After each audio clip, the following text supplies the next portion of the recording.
Hi, I'm Rick, and about 10 years ago I started building a fantasy world called Tumiun. It's a diverse world, filled with wondrous sights, strange beasts, ancient gods, and epic histories, situated in a crater-like setting with miles-high cliffs surrounding it all.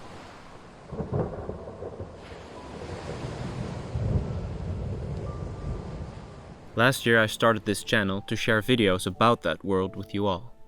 Today's video will be a bit different though, and it won't feature much world building, though I will be showcasing many of the illustrations and props I've created throughout the years of working on this project. But no, this video serves more as an introduction to who I am, why I make my videos, and what world building truly means to me.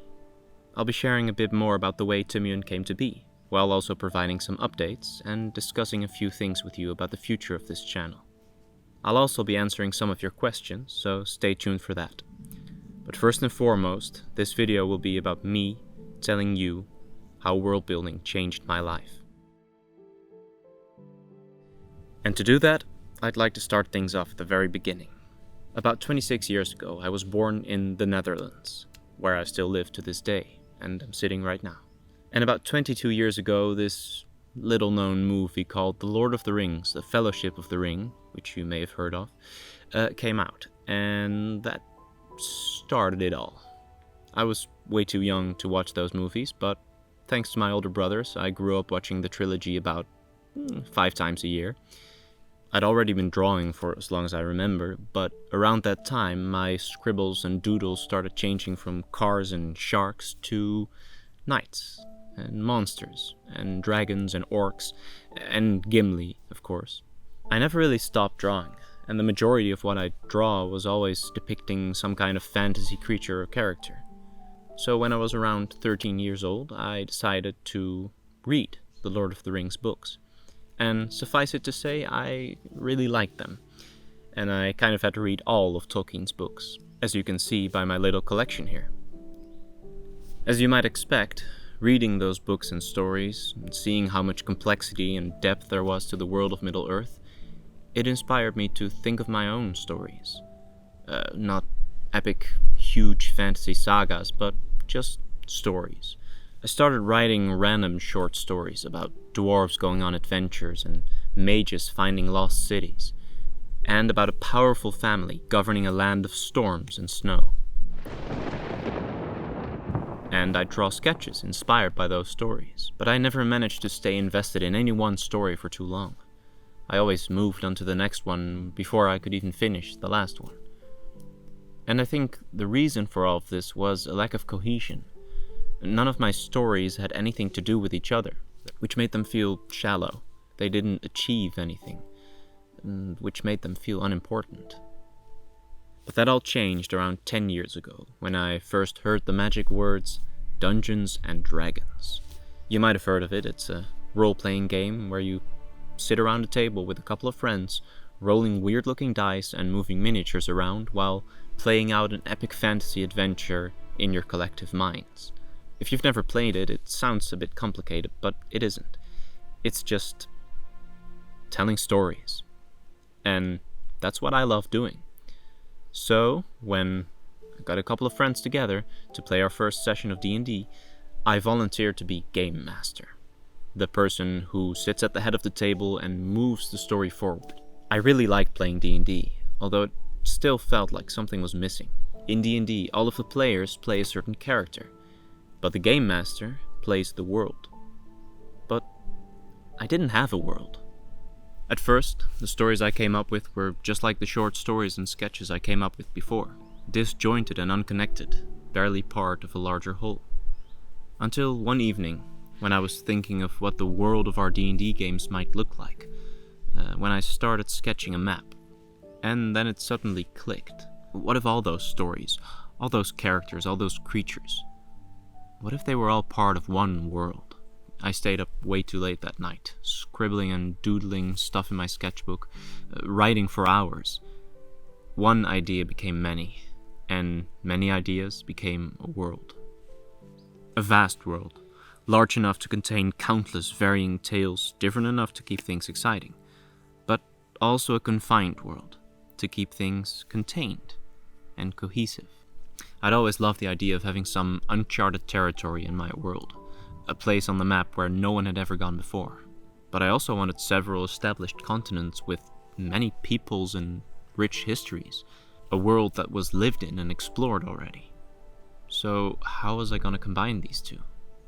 What I came up with were the walls of the world.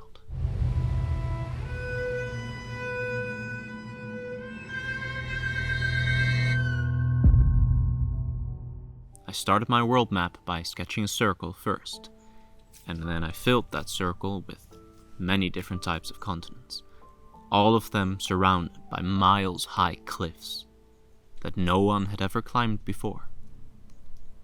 And that hook was exactly what I needed to start building my world. This here is the very first outline of the world that could contain all of my stories, all of my drawings, all of my ideas. And right here you see the first time I ever wrote down the name Tumiun.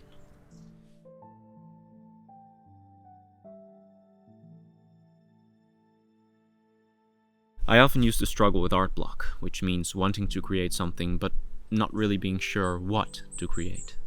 But after that night, I don't think I've ever had art block again. Within a couple of weeks, I had made a list of all the places I wanted to draw. All of the creatures, all of the cities, all of the landmarks and wonders of that world.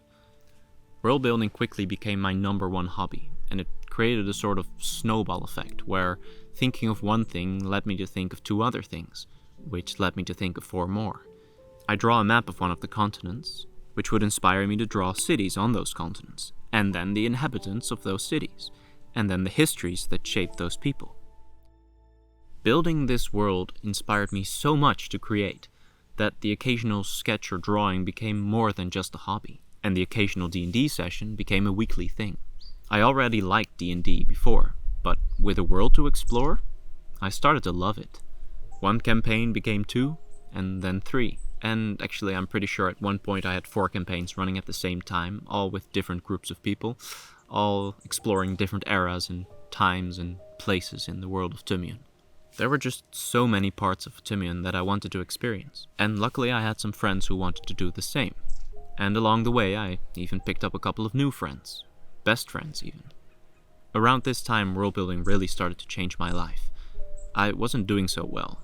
I didn't like school, and I was struggling with who I was and who I was going to be. But Tumiun became a reason for me to get up in the morning, to do something. It gave me a purpose. I started realizing that what I wanted to do with my life was to make art, to tell visual stories. And after finishing school, I pursued a career as an artist, and that's still how I make my money to this day.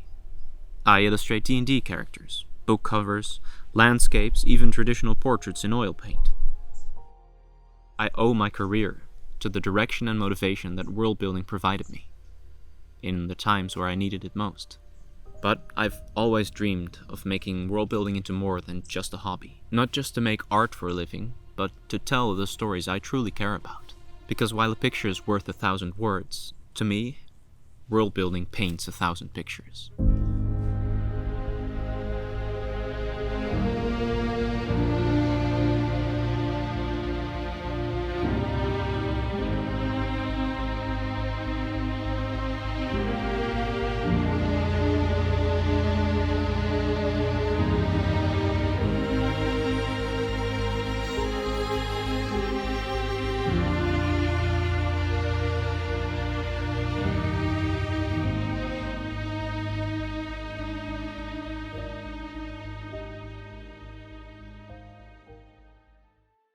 I'm very grateful for the artistic purpose that world building has provided me, but what could I do with all of it?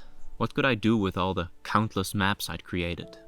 The gods that governed those lands? The ancient wonders of this world? In the past couple of years, I tried thinking of a way to share my stories with more people than just the friends I play D&D with. And about 2 years ago, I had an idea. What if I started a YouTube channel? And I'd upload videos depicting some of the characters in the world of Tumiun telling their stories. So I saved some money for a second-hand camera, and piece by piece, the first video on this channel started to come together. An introduction to Tumiun. It shows a character called the Cartographer, illustrating a map of the world while talking a bit about the realms and peoples of Tumiun. It's a simple concept, and I only expected about 100, maybe 200 views, but right now, an introduction to Tumiun has over 4,000 views, and dozens of amazing comments from all of you. Really, I couldn't be more grateful for the kindness of your words. They have motivated me so much to keep going with this channel. And right now we're sitting at over 900 subscribers. That's amazing to me. There's almost 1,000 of you listening to my stories, and I want to thank each and every one of you. I know 900 subscribers might not sound like a lot compared to some other YouTubers, but when I try to imagine all 900 of you sitting here in the forest listening to me ramble about stone giants and dwarves and dragons, that number suddenly feels a lot bigger. So thank you again, sincerely.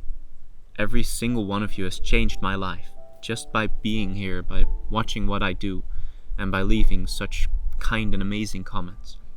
Thank you. So, if you're still watching after all that, great. I'll be sharing one more big way in which world building has changed my life, but I think I'll leave that for the end of the video. In the meantime, I'll be answering some of your questions, and after that I'll discuss a couple of things on the future of this channel. So, let's start off by answering these two questions. Number 1. What are the books/films that have inspired Tumiun the most? And who is the biggest inspiration to your projects outside of traditional media? Great questions. I'll answer this one first. And the obvious answer is, of course, all of Tolkien's books, and the Lord of the Rings trilogy by Peter Jackson. But you already knew that, so I'll talk of a couple of other things that inspired Tumiun as well. The way my world is built, with lots of separate continents, allows for many diverse types of inspiration. Every continent has a different feel to it. Vindikfeel is obviously inspired by Norse mythology, but also by things like the video game Skyrim. Sestian is inspired by medieval Europe, and also by the book series A Song of Ice and Fire. Avanima is inspired by many different Asian cultures, but also by Avatar, the last airbender, not the one with the blue aliens. Whereas Zurak is ever so slightly inspired by Avatar, the movies, the one with the blue aliens. So yeah, the things that have inspired Tumiun are all very different from each other, but I like that. And I have also taken a lot of things from our own world, as I said, from different types of cultures and mythologies, because I think our real world is just as fascinating and exciting as most fantasy worlds. Now to answer this one. My biggest inspiration outside of traditional media right now, I would say, is Simon Lans, aka the Monstergarden. He's a world-building YouTuber, just like me, who kind of exploded in the last couple of months. I think he went from about 200 subscribers to 200,000 subscribers in the span of a couple of months. And I absolutely love his content. His world building's dark, but also contains a lot of humor. It's incredibly original, and I love the casual approach to his videos. And it's definitely inspired me to keep going with my channel after seeing the success he's had with his. It shows me that there are a lot of world building fans out there, and that's good news. Alright, let's move on to the next question, which relates a bit to the last two as well. I'd like to know what real locations most inspired the geography of Tumiun. I'm also curious where you filmed the forest ambience video. Another great question, and I'll start off by answering the first part. So, I already spoke a bit about being inspired by real-life mythologies, but real-life locations have also inspired many of the continents in Tumiun. Avanima is inspired mostly by Japan, and also by Southeast Asia, whereas Sestian and Archean are inspired mostly by European landscapes. Zurak is inspired by the Amazon rainforest, and Ambarna is slightly inspired by Iceland. Vindikfeel is of course inspired by Scandinavia, which leads into the next part of the question. Where was the forest ambience video filmed? That video was filmed almost entirely in the forests on the border of Sweden and Norway, close to where my father bought an old house by a river last year, which he's fixing up. I spent last summer there, and the beauty of those landscapes inspired me so much to write and film the first Diary of the Wanderer video there. I went back there this summer, and that's when I filmed most of the material for the ambience video, and also for the next episode of Tales of Tumiun, Diary of the Wanderer Part 2, of Stones and Sorrows. If you haven't already, be sure to subscribe to this channel so you don't miss it when it comes out. I hope that answers your questions. Moving on to the next one. Besides the maps and such that we see filmed in live action, do you do any of the other artworks? So, of course, I've already sort of answered this question at the start of this video, But yes, I've created all of the artworks and props and maps that you've seen scattered throughout my videos and throughout this video myself. I work as a freelance fantasy artist, so every time I need a new artwork or a map, I just create it myself. On to the next question. If I recall correctly, you said somewhere that you used Tumiun as the world for your D&D campaigns. Are the characters in the Tales of Tumiun videos player characters or NPCs from your games? Now, this is a really fun question, because yes, as you know, I do indeed use Tumiun as the setting for my D&D campaigns. And yes, I'm not sure how you guessed this, but the cartographer is actually based on one of my best friend's old characters, which he played in a very, very long campaign a couple of years ago. He was a nomadic traveler carrying an ancient magic scroll, and he would spend his free time drawing maps of the region the players found themselves in. You can actually spot him in this poster I drew years ago of the adventuring party in question, the Order of the Ibex. Take a look at the arm wraps of the character at the top, and then look at the arm wraps in the cartographer's video. There's actually a couple of tiny references to that D&D campaign in that video, such as when the cartographer is drawing a group of islands and he's talking about his memories of that place. Those islands are where the first sessions of the campaign took place. Other than that, I've not yet worked any other player characters or NPCs into my videos, but there definitely might be some more references in the future. Now for the last question I'll be answering today. Do you have a big storyline for Tales of Tumiun or Diary of the Wanderer in mind? Because you showed us the Curse of the Walls last video, and I was wondering if it was just some world building or if these guys will be recurring antagonists. Good question. I do have a rough outline for the journey we'll be seeing in the Diary of the Wanderer videos, mainly just a couple of places the Wanderer would like to see. But I don't have a set storyline, especially not for the other Tales of Tumiun videos. What I do have in mind is for some characters to be part of a recurring cast, such as the cartographer and the Wanderer. Some other characters we might see pop up in the future are the Bard, the Painter, the Historian and the Rune Master. We might also see the Wardens from the Walls of the World video again, but I'd like to explore the world of Tumiun a bit more without sticking to an actual plot. I'll leave that for the novel I've recently started writing. And there's a good reason for that. Of course I do have some things I'd like to tease and some ideas for future videos, but when I started this channel, I always thought of it as an interactive experience, a way of telling stories together. I've not even decided what the video after Diary of the Wanderer Part 2 will be about, and that's because I want you to decide that for me. At the end of the Introduction to Tumiun video, I asked you to leave a comment telling me what aspect of Tumiun you want to explore first, and a lot of you were eager to learn more about the Walls of the World. So I started working on the Walls of the World video, which released last July. And now I'd love to hear from you what you'd like to see next. Would you like to learn more about a specific continent? Maybe about a specific people, or their myths about how the world came to be? Maybe you'd like to learn more about the religions of the world, or the way magic works in Tumiun? About the coming of dragons, or the creation of giants? More about the gods of the world, or about the great wars that were fought long ago, which shaped the entire history of Tumiun? Or maybe something completely different. Maybe you'd like to see a tutorial about how I make my maps, or my artworks, or how I go about creating the special effects that you see in some of my videos. If you have any suggestions or ideas, please let me know in the comments below, because I have a plan that I hope you'll like. And that plan is to compile all of your ideas, all of your suggestions into a long list. And then I'll take the 4 most suggested ideas from that list and put them in a poll for my Patreon supporters to vote on. And then when one of those 4 is picked, I'll make a video about it, and then I'll take one more idea from that list, place it on a poll after the video has been released, and you guys get to vote again, and so the cycle continues. That way I'll be giving you the final say in what my videos will be about, while also allowing those of you who can to support my channel, so that I can hopefully make more than just 3 videos per year. Because believe me, I would love to work fewer hours on my job and spend all of my time on this channel, but right now that's just not possible, not without your help. So if you'd like to help decide what my future videos will be about, while also helping me make more of my videos, please consider supporting me on Patreon. It helps me so much, and thank you to those of you who have already supported me on Patreon. I couldn't be more grateful. And remember, you don't have to be a Patreon supporter to be the one who comes up with the idea for the next video. Every single one of you can leave a comment with a suggestion or a question or an aspect of Tumiun that you'd like to learn more about, and I'll add it all to the list. So be sure to post yours in the comments below. Thank you. Alright, it's almost time to wrap things up now, but there's just one more thing I'd like to discuss with you. Besides the Diary of the Wanderer videos, which will continue for as long as the Wanderer survives the wilderness of Vindikfjell, and the other Tales of Tumiun videos that will come in between, I have an idea for another series, and I'd like to hear your thoughts on this. Throughout the past 10 years of working on Tumiun, I've written countless little short stories that go along with most of the artworks that you've seen in this video. And I'd love to make videos where I present those stories to you. Maybe I'll call it something like Tales from the Archives. If you have a better idea for a name, please let me know.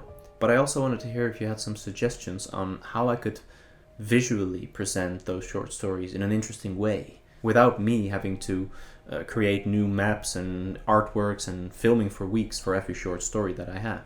Right now I'm thinking I could read them to you while sitting beside a cozy fire as it's raining outside, or something like that. I'd love to know if that's something you'd be interested in, and if you have a better idea, please let me know in the comments. Now, before I end this video, I had promised to tell you of one more big way in which world building has changed my life. And believe it or not, this one might be the most important one of all. You see, if I hadn't started building my world, I never would have gotten into D&D the way that I did. And if I didn't like D&D so much, I would never have met my best friend. And if I hadn't met my best friend, he would never have introduced me to someone very dear to me. My muse, the love of my life, whom you may have caught a glimpse of in some of my videos, and who has motivated me to keep working on this channel. And if I hadn't met her, I would never have been able to meet my most important creation yet.